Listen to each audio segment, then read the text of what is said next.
तो बच्चों आइए आज हम शुरू करने वाले हैं आपकी स्टैंडर्ड 8 की यानी वर्ग 8वां। इसका जो मराठी सब्जेक्ट है आपका मराठी सब्जेक्ट की आज हम छठी कविता जिसका नाम है कोळ्याची पोर। ये कविता आज अच्छे से हम पढ़ेंगे और समझेंगे। तो सबसे पहले आप अपनी मराठी की बुक्स निकाल लीजिए और उसमें छठी कविता खोल लीजिए और इसमें आज हम अच्छे से समझेंगे और पढ़ेंगे। कोळ्याची पोर, इसका मतलब होता है मछुआरे की बेटी। कोड़ी यानी मछुआरे, जो मछलियां पकड़ते हैं समंदर में से उनको कोड़ी कहते हैं, कोड़ी। कोळ्याची पोर यानी मछुआरे की बेटी या मछुआरे की लड़की, इसका मतलब यहाँ पर ऐसा होता है। इस कविता की कवयित्री हैं सुरेखा गावंडे। सुरेखा गावंडे इन्होंने ये कविता लिखी हुई है, उनके बारे में हम थोड़ी सी मालूमात हासिल कर लेते हैं और उसके बाद कविता को अच्छे से पढ़ के समझ लेंगे।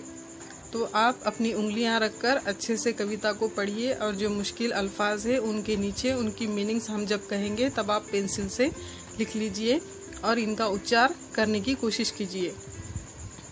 सुरेखा गावंडे, इनका जन्म 1960 में हुआ है। प्रसिद्ध कवयित्री यानी बहुत ही प्रसिद्ध और फेमस ऐसी कवयित्री हैं। त्यांच्या विविध विषयांवरील काव्य रचना प्रसिद्ध आहे। उनकी अलग अलग सब्जेक्ट पर जो काव्य रचना यानी कविताएं की गई है वो बहुत ही प्रसिद्ध है। विविध वृत्तपत्रे व मासिके यातून त्यांचे लेखन प्रसिद्ध आहे। विविध वृत्तपत्रे यानी न्यूज़पेपर्स, कॉमिक्स, इनके अंदर उनका लेखन बहुत प्रसिद्ध है। समुद्राकाठचे लोक दैनंदिन जीवन जगताना सदैव आव्हानांना, संकटांना तोंड देत असतात। समुद्राकाठचे लोग यानी समंदर के किनारे, काट से यानी उसके किनारे पर रहने वाले लोग, दैनंदिन जीवन जगताना यानी रोजमर्रा की जिंदगी जीते हुए, सदैव आव्हानांना यानी हमेशा आव्हानांना यानी मुश्किलों को, परेशानियों को झेलते हैं। संकटांना तोंड देत असतात यानी मुश्किलों को हमेशा लड़ते रहते हैं मुश्किलों से। समुद्र हेच त्यांचे श्रद्धास्थान यानी समंदर यही उनका पूजा स्थान है, श्रद्धा स्थान है। यानी समंदर को ही वो अपना सब कुछ मानते हैं, भगवान मानते हैं, समंदर की पूजा करते हैं। समुद्राकाठी राहणाऱ्या कोळी समाजातील मुली यानी समंदर के किनारे रहने वाले कोळी यानी मछुआरे समाज की लड़कियां या देखिल अत्यंत साहसी असतात। कोळी समाज की लड़कियां भी क्या होती है, अत्यंत साहसी, अत्यंत यानी बहुत ज्यादा, साहसी यानी हिम्मत वाली, बहुत ज्यादा हिम्मत वाली असतात यानी होती हैं। प्रस्तुत कवितेतून एका कोळ्याच्या मुलीचे भावविश्व कवयित्रीने अतिशय समर्पक शब्दात मांडले आहे।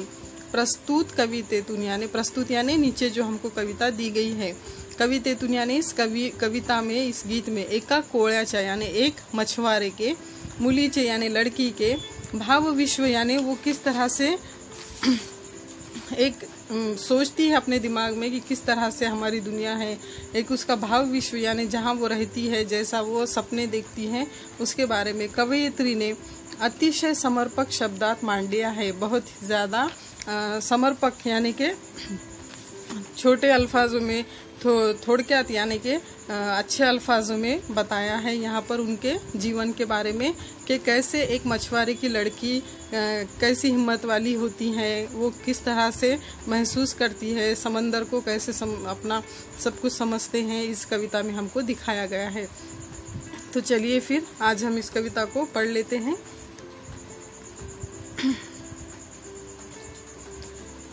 ऐका वाचा म्हणा यानी सुनो, पढ़ो और कहो। मी कोळ्याची ग बाई कोळ्याची पोर, मी कोळ्याची ग बाई कोळ्याची पोर, कपाळावर माझ्या चंद्राची कोर, ग बाई मी कोळ्याची पोर। दर्याला र आलं तुफान, पाहून ग होते बेभान, तुफानी दर्याची उसळत्या लाटांची, नाही हो मला कसलीच डर, होरी चालवते वल्ही मारुनी, पुढे नेते मी लाटा सारुनी, टाकुनी फासे विकुनी मासे, संसार चाले हा दर्यावर, सोन्यांच्या मढवुनी नारळाला, बाई अर्पण करते सागराला, कोळीवाडा उजळे पुनवेला, पूजा सागराची चाले जीवनभर।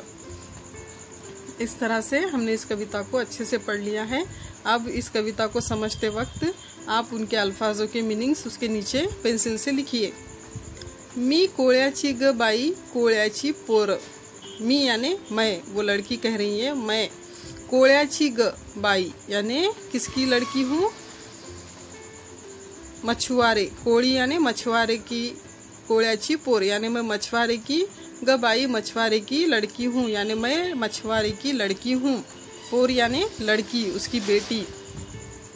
कपाळावर माझ्या चंद्राची कोर, कपाळावर यानी पेशानी पर, माझ्या यानी मेरे, चंद्राची कोर यानी मैं चांद की कोर बनाती हूँ या चांद की कोर मैं अपने माथे पर लगाती हूँ, पेशानी पर लगाती हूँ।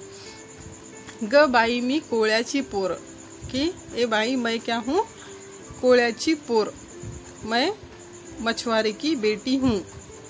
मैं कैसी बेटी हूँ मछुआरे की, मैं अपने माथे पर क्या लगाती हूँ, चांद की कोर लगाती हूँ, ऐसी मैं मछुआरे की बेटी हूँ। दरियाला र आलं तूफान, दरिया यानी समंदर, यहाँ में समंदर का सिनोनिम्स दिया गया है, जिसका दरिया और समंदर दोनों का एक ही मतलब होता है। दरिया र आलं तूफान यानी दरिया को यानी समंदर को, आलं यानी आया, तूफान क्या आया, दरिया को यानी समंदर में क्या आ गया, तूफान आ गया। पाहुन ग होते बेभान यानी देखकर मैं खुश हो जाती हूँ, पाहुन यानी देखकर, होते बेभान यानी वो देखकर हम क्या हो जाते हैं, खुश हो जाते हैं, हम उससे डरते नहीं। तूफानी दरियाची उसळत्या लाटांची, तूफानी यानी जहाँ समंदर में जब तूफान आ जाता है, दरियाची यानी समंदर में जो तूफान है, उसळत्या लाटांची और उसमें जो उछलती हुई जोर जोर से कूदती हुई जो लाटें आ रही हैं समंदर की, नाही हो मला कसलीच डर यानी कि उन लाटों की, उन लहरों की मुझे कोई डर नहीं है, उन लहरों से मुझे कोई डर नहीं है, ऐसी मैं बेभान हूँ यानी कि मैं बेखौफ हूँ, और मैं क्या उन समंदर की ऊंची ऊंची लहरों से नहीं डरती हूँ। दरियाला रग आलं तूफान, पाहुन ग होते बेभान यानी दरिया को जब तूफान आता है तो देखकर हम क्या हो जाते हैं, बेभान हो जाते हैं, बेखौफ हो जाते हैं।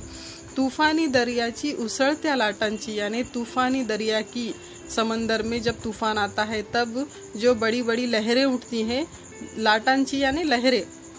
नाही हो मला कसलीच डर, नाही यानी नहीं है मुझे, हो मला यानी नहीं है मुझे, कसलीच डर यानी किसी का भी डर नहीं है, मैं उन लहरों से नहीं डरती हूँ। होरी चालवते वल्ही मारुनी, होरी यानी नाव, उनकी होड़ी, जो नाव हम जिसे कहते हैं नाव, छोटी सी नाव जिसमें बैठकर वो लोग मछलियाँ पकड़ते हैं। होड़ी चालवते वल्ही मारुनी यानी होड़ी में चलाती हूँ, वल्हे मारुनी यानी कि जो नाव को सामने ले जाने के लिए और पानी को पीछे ढकेलने के लिए एक लकड़ी का इस्तेमाल किया जाता है, उसे वल्ही कहा जाता है, जिससे हम पानी को पीछे पीछे ढकेलते हैं और हमारी जो नाव है, जो होड़ी है, वह आगे आगे चलती है, तो उसे वल्ही कहते हैं।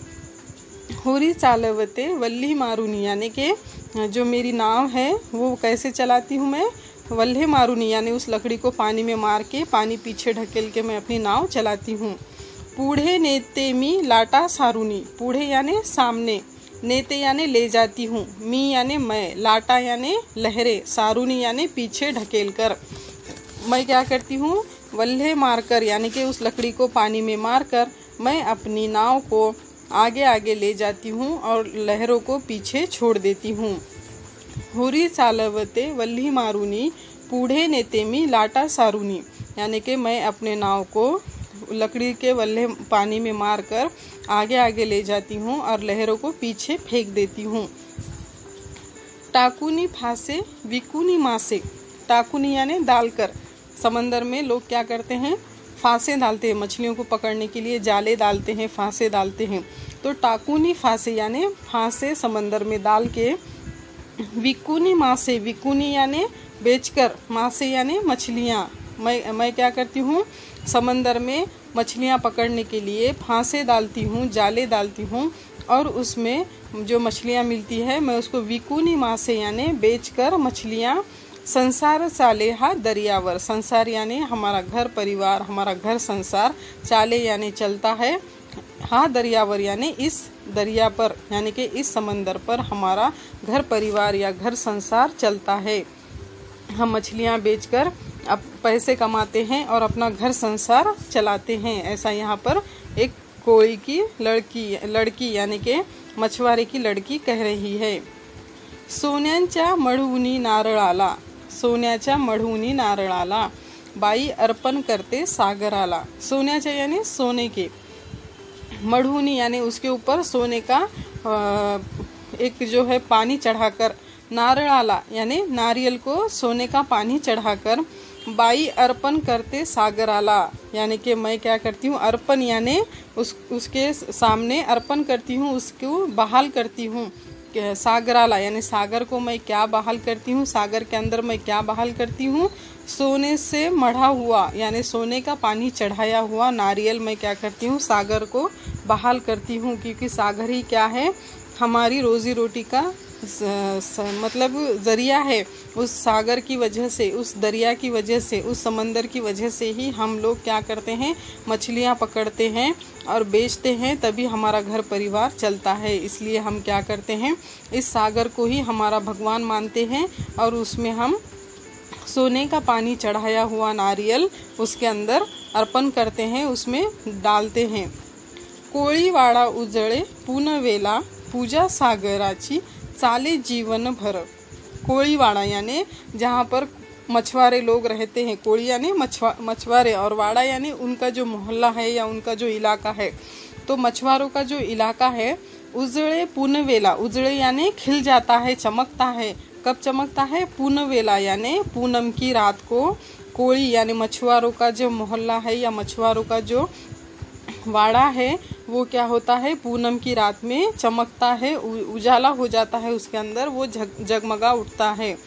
पूजा सागराची चाले जीवन भर, पूजा यानी उसकी पूजा करना, सागराची यानी समंदर की, चाले यानी चलने वाली है, जीवन भर यानी जिंदगी भर, यानी हम समंदर की पूजा जिंदगी भर ऐसे ही करते रहने वाले हैं और ये पूजा ऐसे ही चलते रहने वाली है। सोन्याच्या मढवुनी नारळाला यानी कि सोने के पानी से मढ़ा हुआ नारियल अर्पण करते सागराला यानी मैं सागर में अर्पण करती हूँ, क्योंकि यही सागर हमारा सब कुछ है, हमारी रोजी रोटी है। कोळीवाड़ा उजळे पुनवेला यानी जो कोળી होते हैं, जो मछुआरे होते हैं, उनका जो वाड़ा होता है वो पूनम की रात में जगमगा उठता है। पूजा सागराची चाले जीवन भर यानी हम इस सागर की, इस समंदर की, इस दरिया की पूजा जिंदगी भर करते रहेंगे। इस तरह से एक कोળી की लड़की यानी एक मछुआरे की बेटी ने अपने दिली हालात यहाँ पर बयान किए हैं कि किस तरह से वो समंदर को अपना सब कुछ मानती हैं और समंदर में अपनी रोज़ी रोटी किस तरह से तलाश करते हैं। वो यहाँ पर उन्होंने बताया है किन किन मुश्किलों से वो लड़ते हैं। जब मछलियाँ पकड़ने समंदर में वो लोग उतरते हैं तो किस तरह से तूफ़ान आते हैं, उन तूफ़ानों में से किस तरह से वो मुश्किलों का सामना करते हुए मछलियाँ पकड़ते हैं और उन मछलियों को बाज़ारों में बेचकर जो कमाई होती है उससे अपना घर संसार अच्छे से चलाते हैं। इस कविता में हमने देखा है, आपको बाजू में दिखेगा एक पिक्चर जिसमें देखेंगे आप समंदर किनारे कुछ लड़कियां नारियल पानी में फेंक रही हैं, कुछ होड़ी यानी कि नाव पानी में तैर रही हैं। ये बहुत ही अच्छा एक ड्राइंग यहाँ पर दिया गया है, आपको इससे देखकर भी आपको बहुत कुछ समझ में आ जाएगा। उसके बाद हम देखेंगे इस कविता के शब्दार्थ। पोर यानी हमने देखा है कविता में मुलगी यानी लड़की, तूफान वादळ यानी के तूफान, बेभान बेभान यानी भान नसने, शुद्ध नसने यानी कुछ होश नहीं रहना। दरिया यानी सागर, समुद्र, दरिया यानी सागर, समंदर। होरी यानी होड़ी यानी नाव। फांसे यानी जाले यानी जो फांसे होते हैं जिसमें मछलियाँ पकड़ी जाती है वो फांसे। मढ़वने यानी मुलामा देने यानी उसको पानी चढ़ाना, सोने का। अर्पण करने यानी श्रद्धापूर्वक भेंट देने यानी अपने दिल से भगवान को भेंट देना। उजड़ने यानी प्रकाशने, उजाला होना। पूनव यानी पूर्णिमा। इस तरह से आज हमने इसके शब्दार्थ भी देख लिए हैं। अब आपको ये कविता अच्छे से समझ में आ गई है। कविता को अच्छे से समझने और पढ़ने के बाद अब हम देखेंगे हमारी छठी कविता जिसका नाम है कोळ्याची पोर, उसका स्वाध्याय। तो चलिए फिर इसका स्वाध्याय पूरा कर लेते हैं। आप सब अपनी नोटबुक्स निकाल लीजिए और अच्छे से स्वाध्याय पूरा कीजिए। तो सबसे पहला प्रश्न है, प्रश्न पहला, आकृति पूर्ण करा, यानी नीचे जो हमको आकृति दी गई है, जो डायग्राम दी गई है, उसको हमें पूरा करना है। तो इसमें अ है, कवितेतील कोळ्याची मुलगी करीत असलेली कामे, यानी कविता में जो कोळ्याची मुलगी यानी मछुआरे की बेटी क्या क्या काम करती है वो हमको यहाँ पर लिखना है। तो पहले बॉक्स में हम लिखेंगे होड़ी चालवणे, यानी वो क्या करती है, नाव चलाती है, समंदर में नाव चलाती है। तो पहले बॉक्स में आप लिखेंगे होड़ी चालवणे। उसके बाद दूसरे बॉक्स में लिखेंगे फांसे टाकने, यानी क्या करती है वो मछलियाँ पकड़ने के लिए इधर उधर समंदर में फांसे डालकर आती है। और तीसरा काम क्या करती है, फिर पहले नाव चलाती है, फिर नाव चलाते हुए वो क्या करती है, समंदर में चारों तरफ फांसे फेंकती है। और उसके बाद मासे बिकने, यानी जो मछलियाँ उसके अंदर पकड़ में आ गई उनको मार्केट में ले जाकर बेचती है। मासे बिकने यानी मछलियाँ बेचने का काम भी वो करती हैं। तो इस तरह से हम तीनों बॉक्स में इसके आंसर लिख लेंगे। पहले बॉक्स में होड़ी चालवणे, दूसरे बॉक्स में फांसे टाकने और तीसरे बॉक्स में मासे बिकने, ये तीनों काम वो करती है। अब इसके बाद है आ, कवितेतून लक्षात येणारी कोळी समाजाच्या जीवनाची वैशिष्ट्ये, यानी कविता में जब हमने पढ़े तब हमको कौन कौन सी ऐसी खासियत, उनके ज़िंदगी की खासियत समझ में आई। कोळी समाज यानी मछुआरों के समाज की कौन कौन सी उनकी ज़िंदगी की खासियत, जीवनाची यानी ज़िंदगी की, वैशिष्ट्य यानी खासियत समझ में आई, हमको यहाँ पर लिखना है। तो इसके भी 3 बॉक्स है, वहाँ पर हम पहले बॉक्स में लिखेंगे कपाळावर चंद्राची कोर, यानी कि माथे पर वो क्या करते हैं, चांद की कोर लगाते हैं। उसके बाद दूसरे बॉक्स में हम लिखेंगे सोन्याचा मुलामा दिलेला नारळ सागराला अर्पण करने, यानी सोने से मढ़ा हुआ नारियल सागर में अर्पण करना। तीसरा बॉक्स में लिखेंगे हम जीवन भर सागराची पूजा करने, यानी हमेशा ज़िंदगी भर क्या करते हैं वो लोग, सागर की यानी समंदर की पूजा करते हैं। तो इस तरह से हम तीनों बॉक्स में आंसर लिख लेंगे। एक बार फिर से सुनिए, कपाळावर चंद्राची कोर पहले बॉक्स में हम लिखेंगे, दूसरे बॉक्स में लिखेंगे सोन्याचा मुलामा दिलेला नारळ सागराला अर्पण करने, और तीसरे बॉक्स में लिखेंगे जीवन भर सागराची पूजा करने। इस तरह से ये 2 क्वेश्चन हो गए। अब इसके बाद है तीसरा क्वेश्चन, प्रश्न दूसरा, खालील गोष्टी कोळ्याची पोर कशा प्रकारे सजवते। इसके नीचे हमको 2 ऑप्शन दिए गए, खालील गोष्टी यानी नीचे दिए गए हुए चीज़ें, कोळ्याची पोर यानी मछुआरे की बेटी कशा प्रकारे सजवते, यानी किस तरह से सजाती है।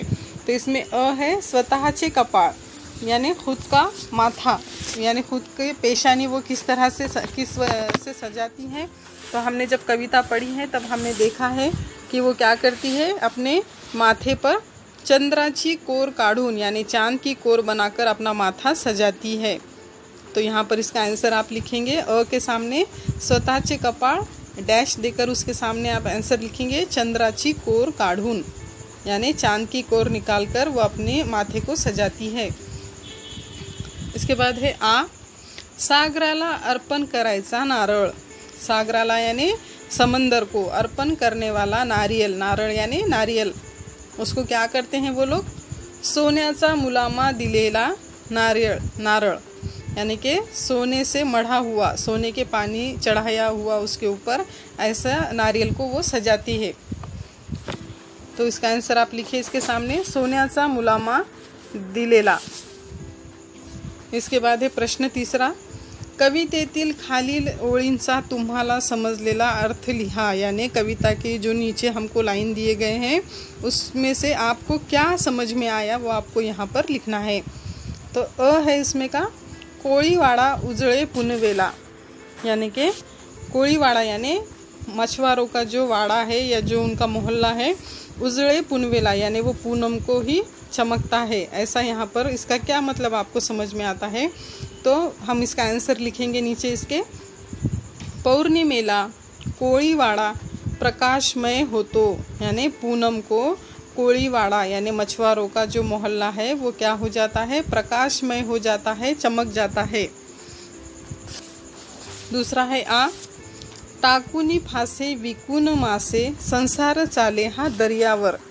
तो इस लाइन का मतलब हमने कविता पढ़ते वक्त भी देखे थे, फिर से हम एक बार देख लेते हैं कि क्या करते हैं वो, टाकुनी फांसे यानी फांसे डालकर, विकुनी मासे मछलियाँ बेचकर, संसार चाले यानी उनका घर संसार चलता है, हाँ दरियावर इस दरिया पर यानी इस समंदर पर हमारा घर संसार चलता है।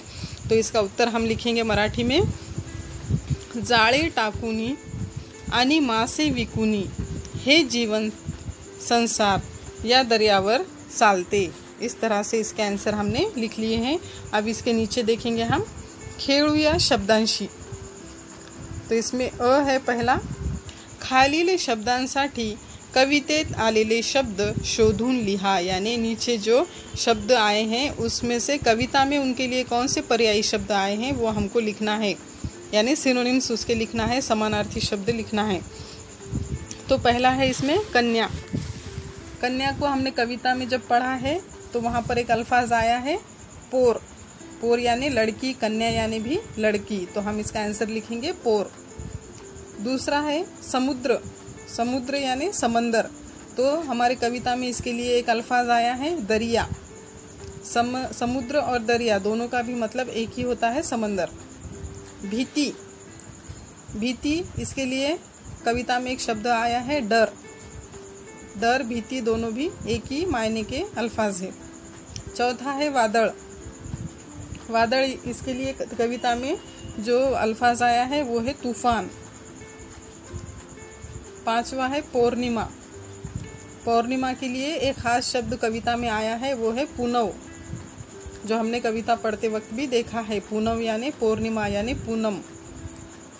अब इसके बाद है आ, कवितेतील खालील शब्दांसारख्या उच्चाराचे शब्द शोधून लिहा। यानी कविता में नीचे जो शब्द दिए गए हैं उनके उच्चार जिस तरह से होते हैं उसी तरह से उच्चार होने वाले और दूसरे शब्द जो कविता में आए हैं हमें ढूंढकर लिखने हैं। उदाहरणार्थ पहला यहाँ पर हमको दिया गया है पोर। पोर के तरह ही यहाँ पर देखिए क्या है, कोर। जब हम पढ़ते हैं तो हमको ऐसा लगता है एक ही अल्फाज पढ़ रहे, पोर कोर। तो उसी तरह से अब नीचे जो तीन अल्फाज दिए गए हैं उसके हमको शब्द लिखने हैं उसकी तरह ही जो कविता में आए हुए हैं। तो पहला है तूफान। तूफान के लिए तूफान के तरह ही एक अल्फाज कविता में आया है बेभान। तो यहाँ पर हम तूफान के सामने क्या लिखेंगे, बेभान। दूसरा है मारूनी। तो कविता में उसके साथ एक अल्फाज आया है सारूनी। मारूनी सारूनी, इसके मारूनी के सामने आप लिख लीजिए सारूनी। उसके बाद है 3 नंबर नारळाला। तो कविता में आया है सागराला। और दूसरा एक अल्फाज और आया है पुनवेला। नारळाला, सागराला या पुनवेला, आप दोनों में से कोई भी एक लिख सकते हैं। ये एक जैसे ही अल्फाज लगते हैं कविता में हमको दिए गए हैं। इस तरह से आज हमने हमारी छठी कविता कोळ्याची पोर अच्छे से पढ़ ली है, समझ ली है और इसके स्वाध्याय भी सॉल्व कर लिए हैं। आप इसके स्वाध्याय अपने नोटबुक्स में अच्छे से लिख लीजिए।